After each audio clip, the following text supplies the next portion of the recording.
karena nasihat ini penting. Tapi saya akan keras, vulgar, akan keras, kritik saya akan keras karena Anda sebagai Amirul Mukminin tidak benar. Apa kata Amirul Mukminin Harun Rasul? Uskut ya Ustaz. Sebagai riwayat uskut ya Jai, kamu itu Ustaz bodoh, tidak usah banyak omong. Terus tidak, kenapa saya bodoh? Terus dibacakan ayat faqula lahu qawlan layyinan la'allahu yatadhakkaru aw yakhsha. Inna wa ta'ala qad arsala man huwa khairun minka ila man huwa syarrun minka. Wa ma'adzalika qala ta'ala faqula lahu qawlan layyin. Allah pernah menugaskan seorang yang lebih baik ketimbang kamu, yaitu Musa dan Harun. Musa dan Harun adalah seorang nabi. Kepada orang yang lebih buruk ketimbang saya, yaitu Fir'aun. Itu saja etikanya faqula lahu qawlan layyin. Kamu kalau ngomong yang halus, yang baik, yang berperadaban, kok kamu sama saya mau kasar? Akhirnya ustadznya ternyata pinter kamu. Yes, pinter aku. Jadi semudah Allah itu menugaskan orang yang lebih baik ketimbang kamu, yaitu Nabi Musa, kepada orang yang lebih buruk ketimbang saya, yaitu Fir'aun. Itu saja ada etikanya. Kok kamu sama saya mau tambah etika? Mau main kasar hanya karena kamu merasa nasihat Anda benar? Sebelum saya terangkan teks persisnya, itu ada sekian problem dalam memahami Quran, terutama kalau lewat terjemah. Problem itu bisa gawat betul, bukan gawat-gawatan tapi gawat betul. Misalnya ada ayat begini dan terjemahnya pasti begini. Fa'ai nama tuwalu fasamma wajwa. Kamu menghadap mana saja, di arah manapun, di sana ada ridhonya. Itu kalau hanya pakai terjemah, tentu menjadikan kita sholat bisa menghadap ke timur, ke barat, ke utara, dan ke apa? Selatan. Saya cerita sedikit tentang asbabun nuzul. Memang tema sekarang tentang asbabun nuzul. Dulu Rasulullah SAW ketika di Mekah itu sholat menghadap Ka'bah. Tapi setelah pindah di Madinah, di mana Madinah itu ada komunitas Yahudi dan Nasrani, Rasulullah itu menghadap ke Baitul Maqdis, kira-kira 16 bulan. 16 sampai 17 bulan. Semua riwayat itu kisarannya hanya 16 sampai berapa? 17 bulan. Sehingga orang Yahudi itu bilang begini, Muhammad ini baiklah, meskipun dia membawa agama baru tapi kiblatnya masih ikut kita, masih baik. Setelah 16 bulan Nabi diperintahkan Allah untuk menghadap ke Ka'bah. Awal liwajaka syatral masjidil haram. Maka orang Yahudi itu berontak. Berontaknya adalah kiblat mereka ditinggalkan. Cara berpikir orang Yahudi itu kiblat mereka ditinggal. Sehingga mereka bilang mawallahum an qiblatihim allati kanu 'alaiha. Apa yang menjadikan umat Islam berpaling dari kiblat itu? Kemudian mereka provokatif betul. Ini perlu diperjelas. Provokatif. Bilang begini. Inna Muhammadan tahayyara fi din. Muhammad ini bingung dalam beragama sehingga habis ngomong A ngomong B, habis kiblat Ka'bah, kiblat Baitul. Sehingga dalam banyak tarikh disebutkan peristiwa kiblat itu terbanyak orang murtad, orang yang keluar dari Islam gara-gara provokasi orang Yahudi. Muhammad tahayyara fi din. Muhammad bingung dalam menentukan pilihan apa? Beragama. Kemudian walhasil singkat cerita akhirnya Nabi itu madhep Ka'bah. Apa yang terjadi mukjizat itu adalah bahwa agama ini agama yang mewakili semua agama sebelumnya yang masih orisinal, yaitu Nabi akhirnya berargumentasi Ka'bah adalah kiblat yang asli, yang lebih tua. Mereka tanya buktinya apa? Dijawab oleh Quran fihi ayatun bayyinatun maqamu apa? Ibrahim.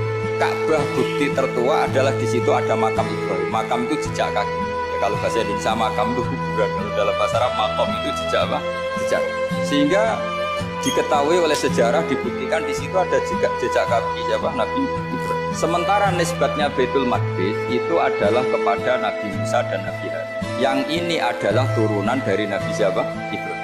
Hikmahnya apa? Begini, sebagai bukti bahwa Baitul Maqdis pernah menjadi poros Islam atau poros Tauhid, maka Nabi Muhammad pernah disuruh menghadap ke Baitul Maqdis. Buat inget-ingetan kalau ini pernah menjadi poros apa? Tauhid. Tapi tetap tua-tuaan masih tua apa? Ka'bah. Kenapa tua Ka'bah tadi? Karena Ibrahim adalah Abul Ambiya, bapak dari para, dan di situ ada jejak kakinya. Fihi ayatum bayyinatum maqam. Bukti itu belum cukup, dibuktikan lagi bahwa Ismail itu hidupnya kita. Kita tahu sa'i bainas Shafa wal Marwah adalah karena Siti Hajar sedang mencari apa? Jadi ada bukti sekian, bukti empirik bahwa Ibrahim itu kiblatnya itu Ka'bah, bukan Baitul. Sehingga ada kata-kata fihi ayatum bayyinatum maqamu.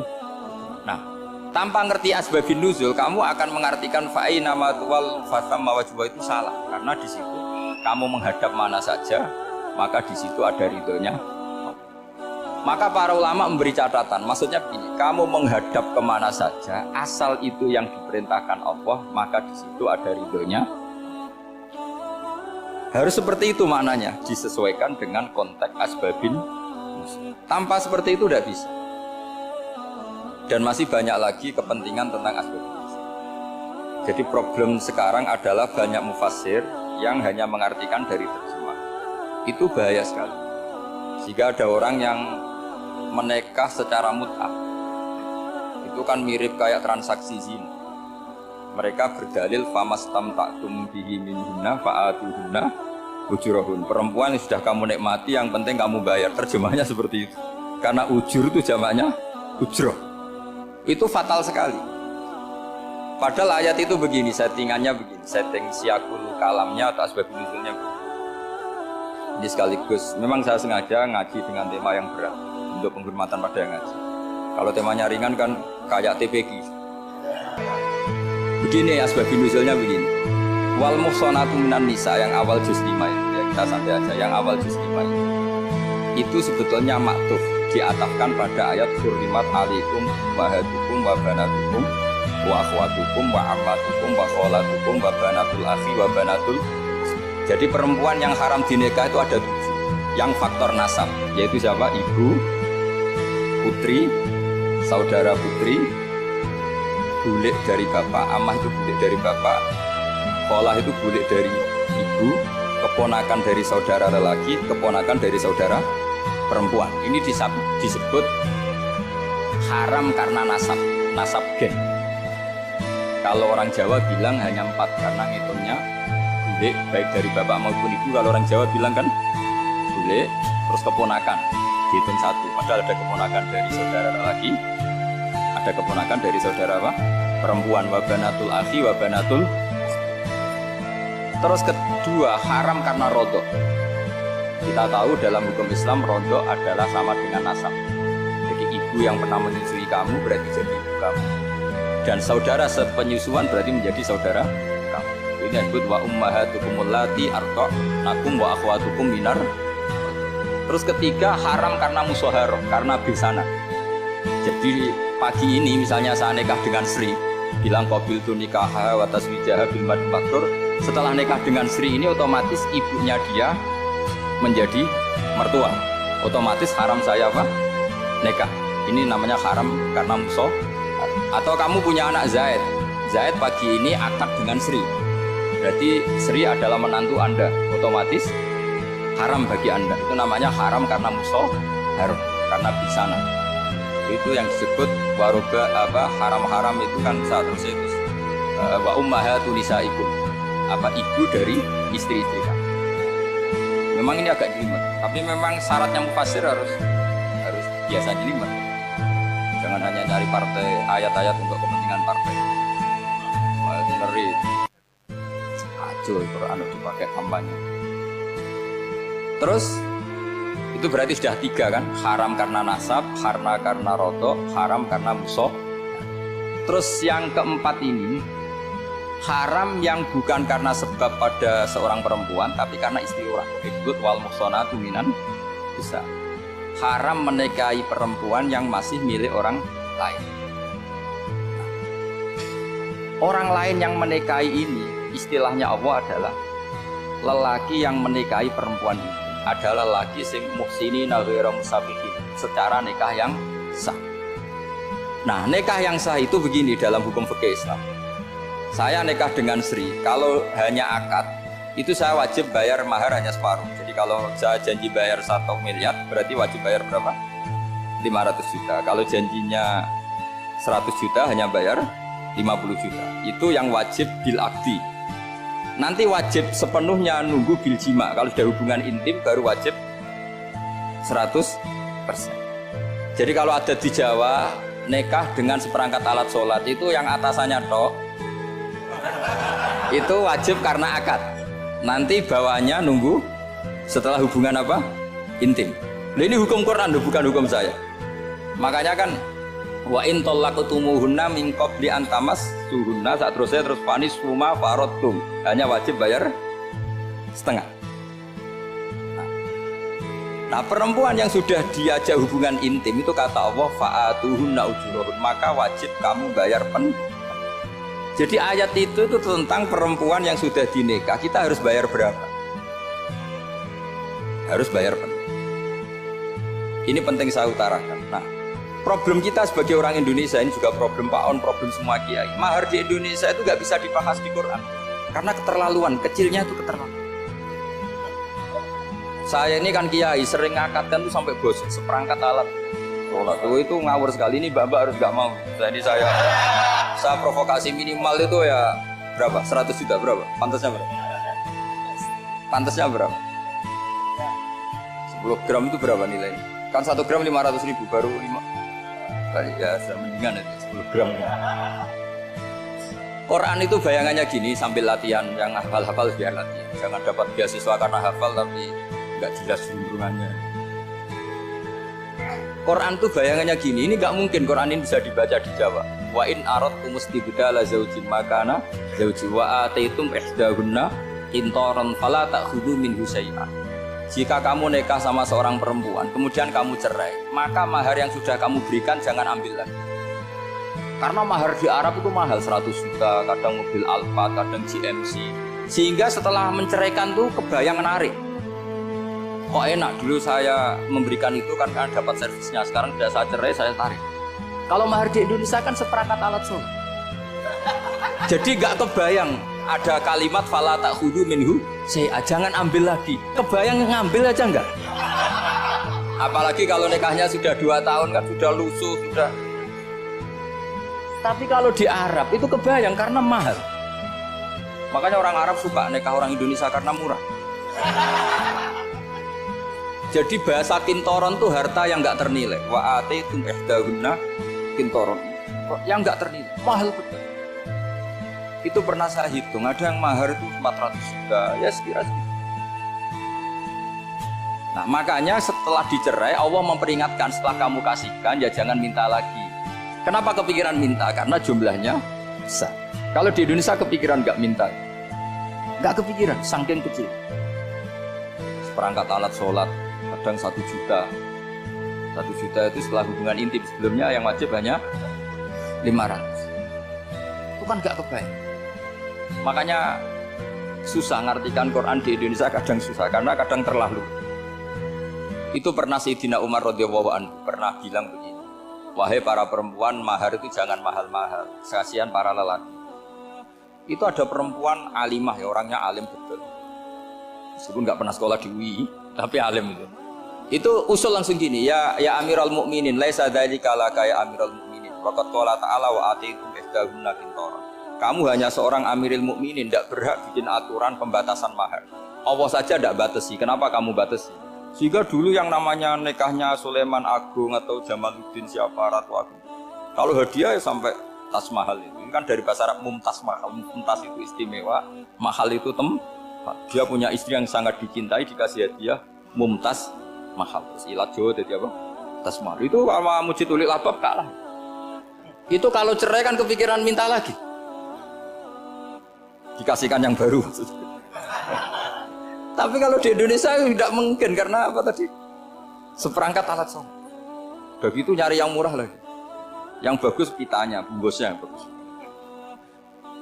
Nah, maka nggak mungkin kita maknani Quran tanpa mengenal yang bernama asbabin. Karena makna ayat itu bisa kacau kalau kita tidak tahu asbabin. Yaitu kayak tadi makna fa'ina ma tuwallu fasamma wajhu. Itu maknanya kan kamu menghadap mana saja, boleh saja di sana ada ridhonya Allah. Berarti kan bisa ke timur, ke selatan, ke utara, ke tenggara. Itu bahaya betul. Sehingga kata ulama harus mengkaji asbabin supaya porsi ayat ini sampai semana jauhnya itu kita tahu. Tanpa tahu itu tidak bisa. Begitu juga menyangkut kiblat. Sekarang saya tanya, kemarin kan ramai kiblat semuanya diukur dengan GPS. Terus beberapa masjid komentari salah karena diukur pakai apa?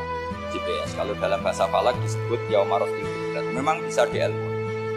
Tapi pertanyaannya begini, dari awal Allah ngedikan fawalli wajhaka syatral masjidil haram. Kamu yang penting sholat menghadap masjid. Masjid itu ya bangunan. Sehingga kata Ibnu Abbas yang diriwayatkan banyak ulama mengatakan Al-Ka'bah kiblatun li ahlil masjid wal masjid kiblatun li ahlil haram wal haram kiblatun li ahlil masyriq wal maghrib. Jadi kalau orang di dalam masjid kiblatnya harus Ka'bah. Di luar masjid kiblatnya asal bangunan Masjid Haram.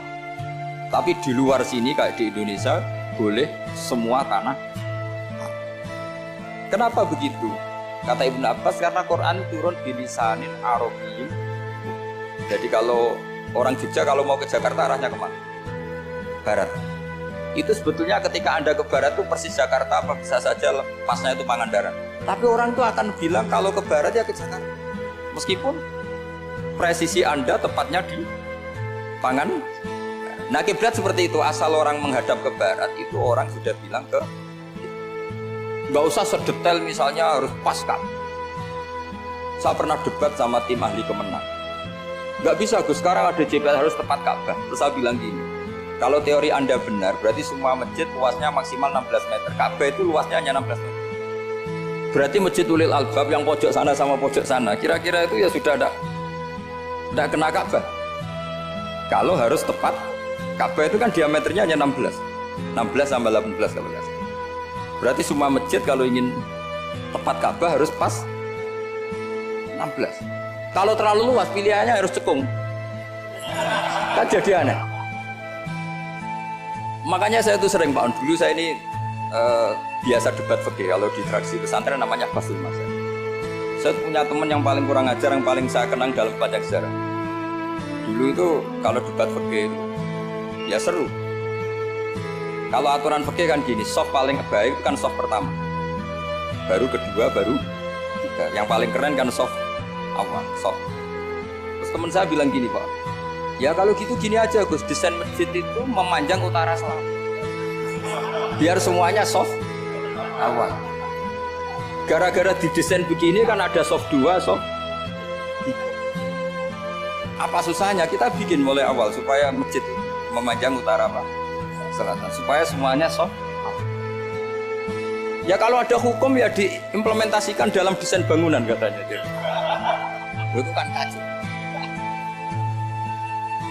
Terus akhirnya saya jawab, lalu setelah begitu yang paling afdol siapa? Yang dekat imam. Ya sudah, bikin cekung saja kalau gitu. Artinya gini ya, beragama itu yang sehat. Jadi beragama itu berdasar riwayat. Pernah ada ulama yang hitung Madinah menghadap Ka'bah itu ya tidak pas. Pernah dihitung pakai GPS. Kiblat Madinah ke Ka'bah itu ya tidak seperti yang pernah dianjurkan Kemenang. Karena apa? Agama ini mengikuti bilisanin Arabiyyin. Seperti jenengan gini. Semua ini istilahnya apa? Menghadap Gus Bah. Padahal ada yang agak sana. Semuanya ngaji sama siapa? Ya sih. Istilahnya bertatap muka. Memangnya kita bentuk. Ini bahasa. Jadi seperti ini semua namanya apa? Beradab. Padahal ada yang agak samping. Ka'bah juga gitu. Sebenarnya tidak se-ekstrim yang dibayangkan orang-orang. Cuma kalau bisa tepat, ya kita harus. Tapi tetap saja tidak perlu 16 orang. Fa'aina ma tuwallu fathamma wajhullah, itu artinya menghadap. Menghadap itu menghadap arah. Makanya Allah tidak ada fawal liwajhaka nahwal Ka'bah, tapi fawal liwajhaka syatrul masjidil haram. Jadi ini penting saya utarakan supaya kita familiar dengan istilah-istilah Quran. Istilah Quran itu gampang. Ya, kalau kita kaji, problem kita tidak pernah mengkaji. Jadi semuanya asing. Kalau kita mengkaji itu gampang sekali. Saya punya sekian cerita betapa pentingnya mengkaji. Harun ar-Rasyid itu dinasti dari Abbasiyah. Itu pintar sekali. Ada seorang ustadz yang agak ekstrim. Itu datang ke Harun ar-Rasyid. Ya Amirul Mukminin, inni nasihun laka famusaddidun alaihi. Fala tajidanna alaiya fi nafsika syai'an. Saya mau nasihati kamu, tapi saya mohon jangan masukkan. Karena nasihat ini penting. Tapi saya akan keras, vulgar. Akan keras, kritik saya akan keras. Karena Anda sebagai Amirul Mukminin tidak betul. Apa kata Amirul Mukminin Harun ar-Rasyid? Uskut ya Ustaz. Sebagai riwayat uskut ya Jahil. Kamu itu Ustaz bodoh, tidak usah banyak omong. Terus kita, kenapa saya bodoh? Terus dibacakan ayat faqula lahu qawlan layyinan la'allahu yatadhakkaru aw yaskur. Inna Allaha ta'ala qad arsala man huwa khairun minka ila man huwa syarrun minka. Wa ma'a dzalika qala ta'ala faqula lahu qawlan layyin. Allah pernah menugaskan seorang yang lebih baik ketimbang kamu, yaitu Musa dan Harun. Musa dan Harun adalah seorang nabi. Kepada orang yang lebih buruk ketimbang saya, yaitu Fir'aun. Itu saja etikanya faqula lahu qaulal layyina. Kamu kalau ngomong yang halus, yang baik, yang berperadaban, kok kamu sama saya mau kasar? Akhirnya ustadznya ternyata pinter kamu, yes pinter aku. Jadi semudah itu. Allah itu menugaskan orang yang lebih baik ketimbang kamu, yaitu Nabi Musa, kepada orang yang lebih buruk ketimbang saya, yaitu